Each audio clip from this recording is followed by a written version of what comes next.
السلام علیکم ناظرین، ڈرامہ سیریل گھاٹا کی نیکسٹ ایپیسوڈ میں دکھایا جائے گا کہ نواب رانیہ کو مارنے کا پورا پلان بنا لیتی ہے اور پلاننگ بھی اس طرح سے کرتی ہے کہ جس وقت رانیہ کی ڈیتھ ہو اس وقت نواب یا اس کی ماں گھر پر نہ ہو تاکہ ان پر کسی بھی قسم کا الزام نہ آئے۔ دراصل وہ رانیہ کی ماں کو جو دوائیاں دیتی ہے اس سے جاگنے کے بعد رانیہ کی ماں کے سر میں ہمیشہ ہی درد ہوتا ہے اور ابھی اس کے جاگنے کا ٹائم ہونے ہی والا ہے، تو نواب سوچتی ہے کہ جب رانیہ دیکھے گی میری ماں کے سر میں درد ہے تو وہ فوراً کچن کی طرف بھاگے گی چائے بنانے کے لیے۔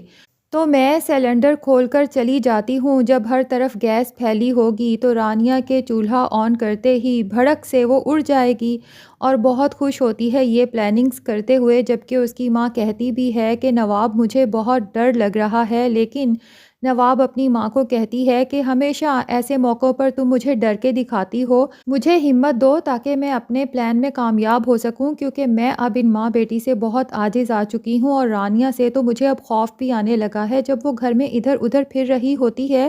تو مجھے ڈر لگا رہتا ہے کہ یہ کچھ ایسا ویسا نہ کر دے بدلہ لینے کی آگ میں، تو ایک ہی دفعہ منحوس مر جائے گی تو ہماری بھی جان چھوٹ جائے گی اس روز روز کے ڈر سے۔ اور پھر نواب اپنی بیٹی ثنا کو بھی تو دیکھ دیکھ کر پریشان ہوتی ہے، جسے دورے پڑتے ہیں دن رات، کیونکہ حمزہ نے اس کی زندگی خراب کر دی، اور ثنا کہتی ہے کہ حمزہ نے اس کی زندگی خراب ہی رانیہ کی وجہ سے کی ہے۔ اس نے مجھ سے گھر سے بھگا کر نکاح بھی اسی لیے کیا تھا تاکہ میں بھی بدنام ہو جاؤں، کیونکہ ہم نے اس کی رانیہ کو بدنام کیا تھا، اور پھر اسی وجہ سے طلاق بھی دے دی۔ اگر یہ رانیہ ہمارے درمیان میں نہ ہوتی تو حمزہ صرف میرا ہوتا۔ اب نواب سے تو یہ سب برداشت ہی نہیں ہو رہا، کیونکہ اپنی بیٹی سے تو وہ بے تحاشا محبت کرتی ہے اور اسے دکھ میں تو دیکھ ہی نہیں سکتی، تو بس وہ سوچ لیتی ہے کہ اس رانیہ کو ہی مار دوں گی تو ہماری ساری تکلیفیں ختم ہو جائیں گی۔ جبکہ دوسری طرف دانش کے دل میں رانیہ کی محبت پیدا ہو چکی ہے۔ اپنی نانی کے کہنے میں آ کر اس نے سوچ لیا ہے کہ اب میں گھر شفٹ کر لوں گا اور اس کے بعد آہستہ آہستہ کر کے رانیہ کے دل میں اپنے لیے پھر سے جگہ بنانے کی کوشش کروں گا، کیونکہ اسے وہ سب یاد آتا ہے جب جب وہ رانیہ کو دیکھتا تھا اور اس کے دل میں رانیہ کے لیے محبت بڑھتی جاتی تھی۔ وہ سوچ لیتا ہے کہ میں نے جتنے ظلم کیے ہیں اب یہ سب ختم کر دوں گا، ہو سکتا ہے رانیہ جب نئے ماحول میں جائے تو میرے ساتھ ایڈجسٹ کر ہی جائے اور میرے ساتھ محبت بھی کرنے لگے، تو پھر ہم ایک نارمل لائف گزاریں گے۔ بس اس نے سوچ لیا ہے کہ آج میں اپنی ماں سے ضرور کہوں گا کہ وہ رانیہ کے لیے کچھ بھی ایسا ویسا نہ کریں۔ وہ اپنی ماں کو بھی منع کرتا ہے جب وہ اسے کہتی ہے کہ بس اس رانیہ کا کانٹا تو میں نے نکال دینا ہے، تو وہ کہتا ہے کہ مجھ سے پوچھے بغیر کچھ نہ کرنا۔ اپنی ماں کو ڈراتا دھمکاتا بھی ہے کہ اگر رانیہ کو کچھ ہو گیا تو یہ سوچ لو کہ پورے خاندان کا شک ہم پہ ہی جائے گا اور پولیس انویسٹیگیشن بھی ہو سکتی ہے، اور پھر اگر ہم پکڑے گئے تو سوچ لو کہ ان سب چیزوں سے تو جائیں گے ہی، لیکن باقی کی زندگی جیل میں چکی پیستے ہوئے گزارنی پڑے گی۔ لیکن نواب نے تو سوچ لیا ہے کہ میں نے تو اب کسی کی بات نہیں سننی، میں تو وہی کروں گی جو میرا دل کرے گا۔ تو بس جناب وہ سلنڈر کھول کر اپنی ماں کو لے کر گھر سے چلی جائے گی۔ اب ایک طرف تو دکھایا جائے گا کہ حمزہ رانیہ کو پھر سے مس کر رہا ہے، اسے ایک ایک لمحہ یاد آ رہا ہے کہ کیسے وہ رانیہ کے ساتھ اپنی زندگی کے ہر ہر پل کو انجوائے کیا کرتا تھا، کیسے وہ لوگ بارش میں نہاتے تھے، اور پھر اسے یاد آئے گا کہ کس طرح سے یہ دانش ہم دونوں کے ہمیشہ درمیان میں ہوتا تھا اور یہ اس طرح کی کوئی نہ کوئی بات کرتا ہی رہتا تھا۔ مجھے اس وقت شک ہی نہیں ہوا کہ یہ رانیہ کو مجھ سے چھیننا چاہتا ہے۔ اس کو وہ ساری شاعری بھی یاد آئے گی جو دانش سناتا تھا، اور اسے یاد آئے گا کہ وہ ساری شاعری بھی وہ دراصل رانیہ کے لیے ہی سنا رہا تھا اور میں بے وقوف سمجھ ہی نہیں پایا۔ میں نے جسے اپنا بہترین دوست سمجھا اسی نے میرے دل میں چھرا گھونپ دیا۔ اور اسے وہ سب یاد آئے گا کہ کس طرح سے پھر دانش کا رویہ تبدیل ہوا میرے ساتھ، اور رانیہ کے اوپر جو وہ ظلم ڈھاتا تھا۔ حمزہ کو جب شک بھی ہوا تھا کہ وہ رانیہ کو مارتا بھی ہے تو دانش بجائے مکرنے کے صاف کہہ رہا تھا کہ ہاں مارتا ہوں، بیوی ہے میری، میں اس کے ساتھ جو مرضی کر سکتا ہوں۔ بس حمزہ تو تکلیف میں مبتلا ہو جائے گا، اور حمزہ ہی نہیں بلکہ رانیہ بھی سخت تکلیف میں ہوگی، کیونکہ وہ جو بھی یہاں سے بھاگنے کا منصوبہ بناتی ہے لیکن پکڑی جاتی ہے، کیونکہ دانش نے گھر کے ہر طرف کیمرے لگا رکھے ہیں اور گھر کے باہر بھی کتے اور آدمی بٹھا رکھے ہیں اپنے، تاکہ یہ لوگ یہاں سے بھاگنے ہی نہ پائیں اور باہر سے بھی کوئی گھر کے اندر نہ آ سکے کہ دانش اور اس کی ماں کا راز کھل سکے کہ کس طرح سے ان لوگوں نے رانیہ اور اس کی ماں کو قید میں رکھا ہوا ہے۔ تو رانیہ بس اللہ سے اپنی باتیں کر رہی ہوتی ہے، رو رو کر گڑ گڑا کر دعائیں کر رہی ہوتی ہے کہ اللہ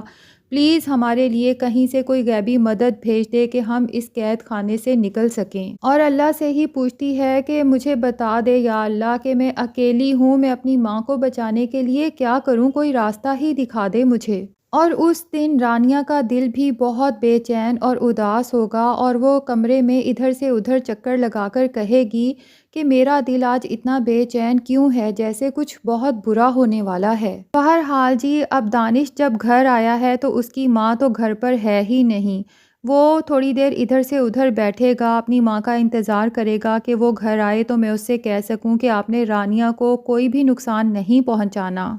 لیکن اسے کیا پتا تھا کہ آج اس کی زندگی کا آخری دن ہوگا، اور اپنی ماں سے ملنے سے پہلے ہی وہ اس دنیا سے چلا جائے گا، اور اس کی ماں نے جو کنواں رانیہ کے لیے کھودا تھا اس میں اس کا ہی بیٹا گر جائے گا۔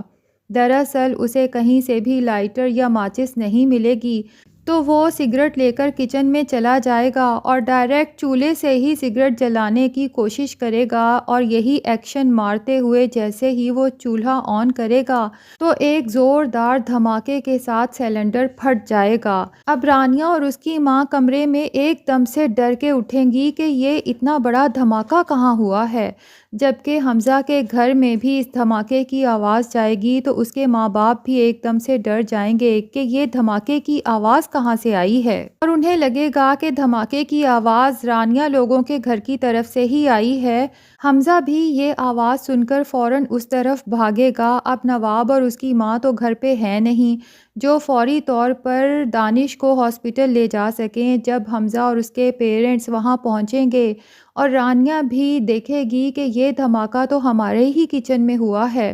اور دانش جس کی حالت بہت ہی خراب ہے، تو وہ لوگ ہی دانش کو ایمرجنسی ہاسپٹل لے کر جائیں گے۔ نواب اور اس کی ماں کو بھی جب پتہ چلے گا کہ دانش کے ساتھ یہ حادثہ ہو چکا ہے تو نواب تو حیران پریشان رہ جائے گی۔ اس کی ماں کہے گی کہ میں تمہیں کہہ رہی تھی نا کہ مجھے ڈر لگ رہا ہے، یہ سب نہ کرو، دیکھ لیا کیا ہو گیا ہمارے ساتھ، ہم کسی کو بتا بھی نہیں سکتے، اگر تمہارے بیٹے کو کچھ ہو گیا تو اس کی قاتل بھی تم ہی ہو دراصل۔ نواب کہے گی کہ مجھے ڈرائیں تو مت، اللہ کرے گا میرا بیٹا بچ جائے گا، لیکن کیسے بچے گا اس کا بیٹا جس نے اتنی بددعائیں لی ہیں دو معصوم لوگوں کی۔